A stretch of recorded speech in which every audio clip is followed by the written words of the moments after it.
और इसलिए अक्सर लोगों को एक दूसरे के शब्दों का अर्थ या एक दूसरे शब्द एक दूसरे के पर्यायवाची सिनोनिमस लगते हैं, लेकिन तीनों की व्याख्या एकदम भिन्न भिन्न है और वो हमारे पूर्व वक्ताओं ने बताया है।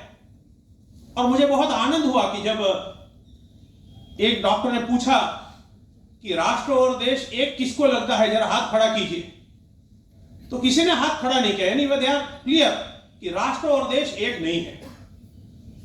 नहीं तो सामान्यतः यह माना जाता है कि नेशन, कंट्री एंड स्टेट ये सब एक ही शब्द के चट्टे बट्टे हैं, आगे पीछे हैं, लेकिन इन सब में बहुत अंतर है। जैसे उन्होंने डिफाइन किया है कि देश एक निश्चित सीमाओं से बंधा हुआ रहता है और यह सीमा कभी घटती है कभी बढ़ती है। वो देश की सेनाओं के द्वारा इस सीमाओं का सुरक्षा होती है और सीमा बढ़ती घटती रहती है। 15 अगस्त 1947 से पूर्व भारत की सीमा बांग्लादेश और पाकिस्तान तक फैली हुई थी, लेकिन 15 अगस्त के दिन जो देश का विभाजन हुआ उसके कारण वो सीमाएं कट गई और आज वो सीमा सिकुड़ गई। तो यह देश है। राज्य ये एक व्यवस्था है। व्यवस्था किसके लिए है? तो देश में लॉ एंड ऑर्डर को बनाए रखने के लिए, लोगों के जीवन की सुखाकारी बनाए रखने के लिए एक जो व्यवस्था का निर्माण होता है उसे राज्य कहते हैं, स्टेट कहते हैं। यह भिन्न भिन्न प्रकार की रहती है।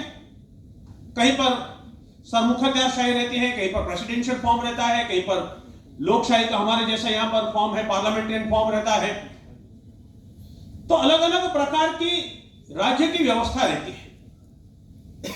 तो ये राज्य व्यवस्था जो है वो, जैसे हम मनुष्य कपड़े पहनते हैं और मुझे जिस प्रकार के कपड़े में रुचि है या जिस प्रकार के कार्यक्रम में मुझे जाना है उसके अनुरूप मैं कपड़े पहनता हूं, वैसे ही राज्य की व्यवस्था वहां की समाज के द्वारा, लोगों के द्वारा तय होती है। लोकशाही राज्य व्यवस्था में से कभी भी जब लोगों को जमता नहीं या वहां के राज्यकर्ताओं को जमता नहीं तो वहां पर प्रेसिडेंशियल फॉर्म या सरमुखत्यारशाही या लश्करशाही आ जाती है, राजाशाही आती है। तो ये बदलते रहते हैं, राज्य की व्यवस्था बदलती है, देश वही रहता है। पाकिस्तान का उदाहरण है। पाकिस्तान में लोकशाही भी कभी रहती है और कुछ दिनों के बाद लोकशाही में से लश्करी शाही भी हो जाती है, फिर से लोकशाही के चुनाव होते हैं, फिर से वो बदल जाता है। तो ये बार बार बदलता रहता है। तो ऐसे दुनिया में ये देखने आता है, यानी स्टेट ये केवल एक व्यवस्था है और राष्ट्र जो है ये दोनों से ऊपर एक अलग भिन्न प्रकार की व्यवस्था है। इजराइल के एक बहुत बड़े नेता, जिनको इजराइल के लोग, जैसे हम यहां पर राष्ट्रपिता को, महात्मा गांधी को राष्ट्रपिता कहते हैं, वैसे ही इजराइल के लोग जिनको अपने पिता समान मानते हैं, जैसे बेन गुरियन, उनका एक बहुत प्रसिद्ध वाक्य है इस संबंध में। उन्होंने कहा, व्हाट इज अ नेशन? वो कहते हैं कि nation is neither given as a gift nor got as a present. ये न तो भेंट में दिया जाता है ना भेंट में मिलाया जाता है, कोई भेंट दे से नहीं सकता। Nor offered by treaty nor achieved by an agreement. कागज पर दस्तखत कर दिए और इसके कारण कोई राष्ट्र बन गया, यह संभव नहीं है। तो राष्ट्र क्या है? तो कहते हैं it is the creation of the people. लोग इसको निर्माण करते हैं। It is the creation of the people. कौन से people? The people who identify themselves with the soil.